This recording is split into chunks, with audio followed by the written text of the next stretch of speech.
अस्सलाम वालेकुम। सो मॉलिक्यूलर आज का हमारा टॉपिक है।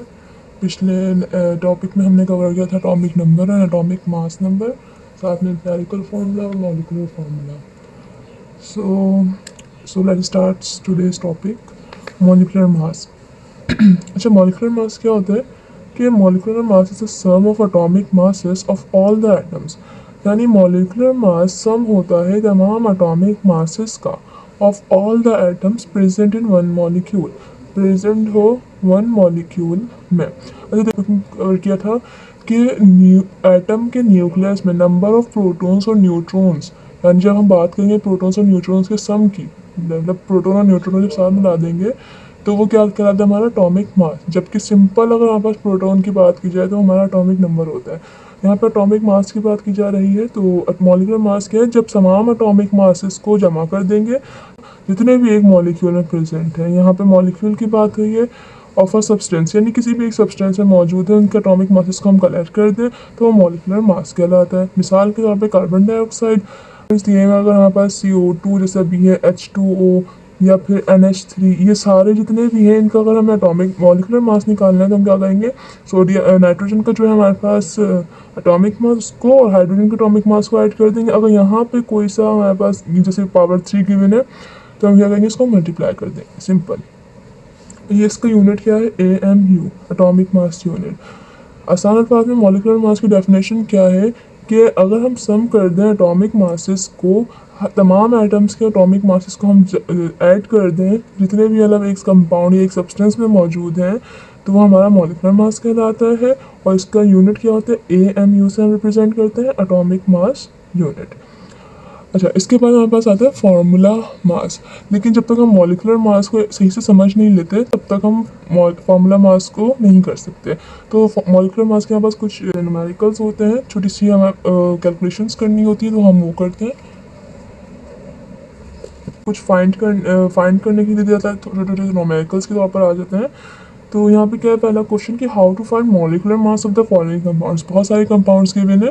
अच्छा, हम बुक की एक्सरसाइजेस भी साथ में कवर कर रहे हैं। हमारे पास मैं आपको शो करवा दूंगी, हमारे पास बुक में एक्सरसाइज मौजूद है। जितने भी हमारे पास कहा हुआ है बुक में एक्सरसाइज, तो उसमें जितने भी हमारे पास मॉलिक्यूलर मास फाइंड करने के लिए कहे हुए, हम उसका मॉलिक्यूलर मास निकाल लेते हैं।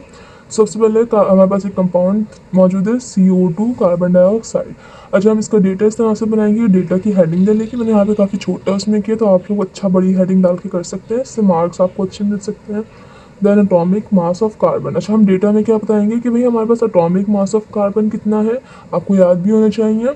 और दूसरी बात क्या कि अच्छी बात है कि आप याद कर लें, कार्बन का कितना होता है 12, जबकि atomic mass of oxygen, oxygen का कितना होता है 16। ऑफ कार्बन के साथ भी हम क्या लगाते हैं, AMU, एटॉमिक मास यूनिट। यहाँ पे भी हम AMU वर्डिंग यूज, मतलब इसकी यूनिट के ऊपर हम AMU यूज करेंगे। अब रिक्वायर्ड क्या है, हमें क्या मालूम करना है, यहाँ पे मॉलिक्यूलर मास। सो हम मॉलिक्यूलर मास मालूम करते हैं। अब ये मॉलिक्यूलर मास रिक्वायर्ड की हेडिंग डालें, molecular mass equals to question mark, हमें नहीं पता। सॉल्यूशन हम कैसे करेंगे, सॉल्यूशन में हमें पता है मॉलिक्यूलर मास किसका निकालना है, CO2 का। और मॉलिक्यूलर मास में क्या करते हैं, हम सम करते हैं जितने भी एलिमेंट्स हमें गिवन होते हैं। सो कार्बन हमारे पास क्या है, कार्बन का एटॉमिक मास इतना होता है 12। और क्या कहा था, सम करना, तो मतलब प्लस की साइन आई बीच में। और O कितना है यहाँ पे हमारे पास, मतलब ऑक्सीजन का एटॉमिक मास कितना होता है 16। और ये बताया था छोटी सी कोई भी आपके पास पावर दिया जाए तो उसमें हम क्या करते हैं, उसको मल्टीप्लाई कर देते हैं। तो 12 प्लस 2, पहले हम मल्टीप्लाई को सॉल्व करेंगे, 2 6 12, 2 1 2, और ये क्या हो जाएगा हमारे पास 32। और इसको प्लस करके हमारे पास 44 निकलेगा। और अभी पीछे हमने डेफिनेशन में पढ़ा है क्या कि 44, और सॉरी मॉलिक्यूलर मास के साथ हम क्या लगाते हैं, AMU। अब दूसरी हमारे पास मौजूद है H2O। इसमें भी हमें कितने दो एलिमेंट्स गिवन है, H और O, मतलब दो का निकालना है। तो हमने डेटा बनाया, atomic mass of hydrogen, atomic mass of oxygen. हमें रिक्वायर्ड क्या है, मॉलिक्यूलर मास बताना है। जबकि सॉल्यूशन में हमारे पास क्या है, मॉलिक्यूलर मास हमने लिख लिया और हमें बताना किसका है, H2O का। अच्छा, अब क्या है हमारे पास, हमें पता है क्या करते हैं मॉलिक्यूलर मास काउंट करने के लिए, हम सम कर देते हैं जितने भी हमें एटॉमिक मासेस दिए हुए होते हैं। तो हाइड्रोजन का, अच्छा एक मिनट, हमने डेटा में ऊपर से सॉल्व भी नहीं किया, तो देख लेते हैं एटॉमिक मास ऑफ हाइड्रोजन कितना होता है 1। और हम इसके साथ क्या लगाते हैं, atomic mass unit. Atomic mass of oxygen कितना होता है, ऊपर पड़ा था 16 AMU। अच्छा, सो यहाँ पे क्या करेंगे, 1 मल्टीप्लाई बाय, अच्छा मल्टीप्लाई क्यों लिखा है क्योंकि इसके साथ 2 आ गया है, तो पहले हम H2 को पूरा सॉल्व करते हैं। 2 और फिर इसके बाद कुछ और नहीं है, तो हम यहाँ पे क्या करेंगे, प्लस O। O में क्या है, एटॉमिक मास 16, और अब O के साथ कुछ नहीं है, तो मतलब जब यहाँ पे आपको कोई पावर ना दिखे ना, कोई भी आपको नंबर ना दिखे इसके साथ, जैसे यहाँ पे 2 के साथ था गिवन, तो मतलब क्या है ये 1। ठीक है, सो अब क्या है, और तो कोई एलिमेंट मौजूद नहीं है, सिंपल 2 1 सा 2 प्लस 16 1 सा 16, इसको ऐड करा 18, और इसका यूनिट क्या होता है AMU। हमारे पास बुक में गिवन है NH3। अब हम पीछे अच्छे तरह से अच्छा खासा डिटेल में हम इसका डेटा बनाना सीख चुके हैं, तो हम यहाँ पे जस्ट, आप लोग पूरा वर्डिंग लिखेंगे, मैं यहाँ पे डायरेक्ट लिख रही हूँ। अच्छा, एटॉमिक मास कितना होता है हमारे पास, अच्छा एटॉमिक मास किसका बताना है, कितने एलिमेंट्स हैं, 2, यानी सोडियम का बताना, और सोडियम का एटॉमिक मास होता है, सॉरी नाइट्रोजन है, तो नाइट्रोजन में कितना होता है 14 AMU। अच्छा, एटॉमिक मास दूसरा क्या दिया हुआ है हमें, हाइड्रोजन, तो हाइड्रोजन कितना है हमारे पास 1 AMU। रिक्वायर्ड डेटा, रिक्वायर्ड हमें क्या है भैया, हमें सब में क्या मालूम करना है, मॉलिक्यूलर मास मालूम करना है, और हमें सॉल्यूशन में क्या गिवन है, मतलब सॉल्यूशन हम करेंगे तो हमें क्या मालूम करना है, मॉलिक्यूलर मास, और अब किसका मालूम करना है, हम NH3 का, यानी अमोनिया। तो क्या करेंगे, सिंपल एन के साथ क्या है, नाइट्रोजन का कितना एटॉमिक मास होता है 14, कुछ यहाँ पे लग रहा है आपको, नजर आ रहा है इनके बराबर में कुछ लगा हुआ नहीं, मतलब क्या है ये 1, जैसे 3 H के साथ 3 लगा हुआ ना, तो ऐसा तो एन के साथ कुछ भी नहीं है, तो सिंपल 1 है, प्लस का साइन डाला, देन उसके बाद हाइड्रोजन है, हाइड्रोजन के पास हमारे पास एटॉमिक नंबर क्या होता है 1, और इसके साथ 3 है तो मल्टीप्लाई बाय 3, 14 1 सा 14 प्लस 1 3 सा 3, इसको ऐड करो तो 17 AMU इसका हमारे पास मॉलिक्यूलर मास आ जाएगा। नंबर नेक्स्ट फोर्थ हमारे पास गिवन है, हमारे पास अच्छा 4 ही दिए हुए हैं बुक में, और ये लास्ट है हमारे पास C2H5OH। अच्छा, अब यहाँ पे हम डेटा बनाएंगे, इसका डेटा थोड़ा सा बड़ा होगा। अब क्या करेंगे, इसमें हमारे पास एटॉमिक मास किसका मालूम करना होगा, हमें कार्बन का, कार्बन का क्या है हमारे पास एटॉमिक मास 12 AMU।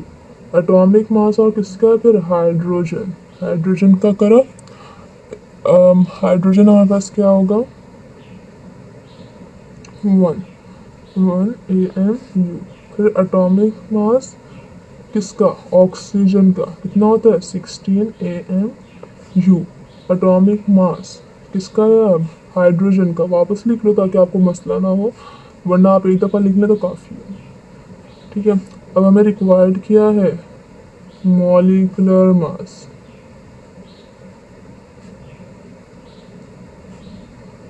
और हम डेटा बना चुके हैं, हमारा सॉल्यूशन है। तो चाहिए डेटा रिक्वायर्ड और सॉल्यूशन की आपको अच्छे से हेडिंग डालनी है, दिल्ली में आपको बस यहाँ पे जस्ट समराइज करके आपको चीज़ें दी हुई हैं, आप उसमें अच्छे तरीके से जैसे हमने स्टार्ट में किया था वैसे कीजिएगा। अच्छा, मॉलिक्यूलर मास का क्या सॉल्यूशन है, हमें क्या करना है, मॉलिक्यूलर मास मालूम करना है, और किसका मालूम करना है C2H5OH, यानी इसको कहते हैं, इस कंपाउंड का नाम है इथानोल। ठीक है, अभी कंपाउंड्स के नेम याद करने के लिए लिख लेंगे, बट कर ले तो अच्छी बात है। अच्छा, कार्बन का यहाँ पर एटॉमिक मास क्या होता है 12, मल्टीप्लाई बाय, कार्बन के साथ 2 लगा हुआ है यहाँ पे, तो मतलब क्या होगा मल्टीप्लाई बाय 2, अब और तो कुछ नहीं है, मतलब प्लस हम कर देंगे। हाइड्रोजन के साथ एटॉमिक मास कितना होता है 1, इस कुछ है इसके साथ, यस है 5 है इसके साथ, multiply by 5, plus oxygen, oxygen के साथ कुछ है नहीं, मतलब कि 1 है ये, प्लस H के पास क्या है भाई, एटॉमिक मास 1, प्लस के साथ कुछ है नहीं, तो मल्टीप्लाई बाय 1। ठीक है, अब इसका क्या है 12, इसको हम मल्टीप्लाई को पहले सॉल्व करेंगे, 2 2 सा 4, 2 1 सा 2, प्लस 1 5 सा 5, 16 1 सा 16, प्लस 1 1 सा 1, इसको ऐड कर देंगे 30 40, और यहाँ पास 46 इसका AMU एटॉमिक मास यूनिट आ गया किसके, C2H5OH का। सो आई होप कि आपको अच्छे तरीके से समझ आ गया होगा। क्वेश्चन हो, कुछ पूछना हो तो आप कमेंट में पूछ सकते हैं। अच्छा चलिए, तो फिर हम बुक की साइड पर आते हैं। यहाँ पे क्या है, molecular mass and formula mass. So आज का टॉपिक मॉलिक्यूलर मास था। सो क्या है कि एम्पिल में हमें क्या था, calculate the molecular mass of HNO3। ठीक है, तो यहाँ पे हमें HNO3 का हमें मालूम करना है। सॉल्यूशन सबसे पहले से इन्होंने सॉल्यूशन डायरेक्ट कर दिया, आप इसकी जगह हेडिंग डाल सकते हैं डेटा की भी। डेटा में हमें क्या है, एटॉमिक मास ऑफ हाइड्रोजन कितना है, 1 एटॉमिक मास होता है। एटॉमिक मास ऑफ नाइट्रोजन 14 होता है। एटॉमिक मास ऑफ ऑक्सीजन कितना है भाई, 16। हमने 16 लिख दिया। अब यहाँ पे आप रिक्वायर्ड की हेडिंग गायब है। आप अच्छा स्टेप वाइज करेंगे तो क्या है, आपको अच्छे तरीके से आपको जो एग्जामिनर है आपका चेकर है उसको अच्छे तरीके से समझ आएगा। तो आप यहाँ पे रिक्वायर्ड करके लिख सकते हैं कि HNO3 हमें नहीं मालूम मॉलिक्यूलर मास का। सो देन सॉल्यूशन की हेडिंग फिर आप यहाँ पे इस पॉइंट पे डालेंगे, स्टेप में डालेंगे मॉलिक्यूलर मास कितना है भाई, मॉलिक्यूलर मास मालूम करना है। सो मॉलिक्यूलर मास में हम देखिए यहाँ पे क्या किया है इन्होंने कि एटॉमिक मास सिंपल वही चीज़ है, बस थोड़ा सा डिफरेंस कर दिया है कि यहाँ पे 1, ये जो ब्रैकेट के वाला नंबर होता है हमेशा मल्टीप्लाई होता है। तो 1 मल्टीप्लाई बाय सबसे पहले क्या है, H मल्टीप्लाई बाय 1 प्लस इसके साथ कुछ नहीं था तो मतलब 1 था इसलिए 1 लिखा है। नाइट्रोजन के साथ क्या है, नाइट्रोजन का एटॉमिक मास कितना होता है 14 मल्टीप्लाई बाय 1 प्लस ऑक्सीजन का कितना होता है 16 और इसके साथ 3 नज़र आ रहा है तो 3 हमने लगा दिया। ये यहीं पे ये सब कुछ ऐसे ही हुआ है। सो 1 1 सा 1, 14 1 सा 14, 16 3 सा 48, ये ऐसी का ऐसी हमने एज इट इज उतार दिया। देन इसको ऐड किया तो 63 आ गया, उसका हमें यूनिट लगा दी 63 AMU। नेक्स्ट टॉपिक में इंशाल्लाह हम कवर करेंगे formula mass. So like and subscribe our channel.